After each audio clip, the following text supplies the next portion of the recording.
Good morning. Uncle Lou here with your official post-game report for Georgia, Middle Tennessee State for you. 49-7 we finished up. Took the second half off, basically. There was players out there. Like, the only reason they're even on the team is because their great-granddaddy played for UJ or something. People I've never even heard of was out there. Dominating win.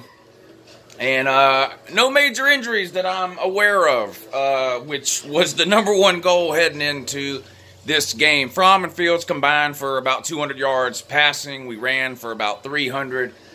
Shut Middle Tennessee State down. I could point out every little thing that went wrong in this game. A little sloppy, a little too many penalties. I'm still a little concerned about not having a downfield passing game. I know there's a lot of fans that just say we're hiding it, and maybe we are. I don't know. We'll see. Nice to see Demetrius Robertson get another handoff today.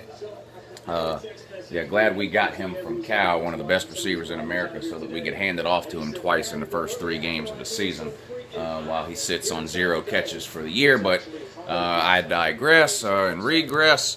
To the Mensa student in the comment section from my halftime video. The fan police showed up in the comment section of the halftime video I made for this game. Those are some of my favorite people on earth, the UGA fan police. This is a special group of retards here who think you're not a real fan, I guess, unless you fan the exact same way they fan. Like there's only one way to fan. What was his comment? Oh, if this guy is such a big UGA fan, then how come he's not at the game or something? Yeah, you're right, sir. If you're not at your team's game, you're not a fan. First of all, I'm no bigger of a UGA fan than anyone else. That statement in and of itself is ridiculous. You're either a fan or you're not. There's no levels of being a fan, sir. I don't know if this is breaking news to you. Or hell, it may be fake news to you. I don't know. But you're either a fan or you're not. So, I guess according to this guy, there's only 95,000 UGA fans because that's all that can fit in a stadium. So, now I will be a fan week 10. Or game 10. So I will be a fan during game 10 of this season, sir. Hopefully that makes you feel better and you can sleep a little bit better at night knowing that Uncle Lou will be a fan during week 10. It looks like that's the only week during the regular season this year that I'll actually be a Georgia fan according to you. Anyway, Georgia dominates. We got Missouri next week.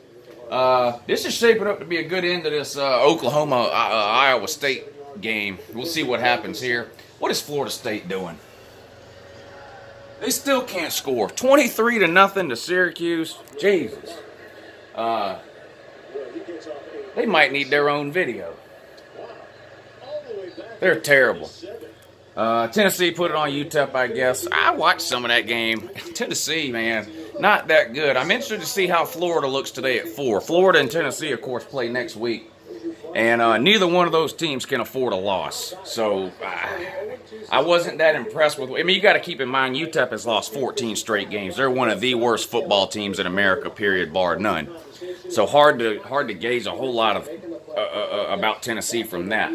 Florida plays Colorado State. They're not any good either. They got blown out by Hawaii and Colorado.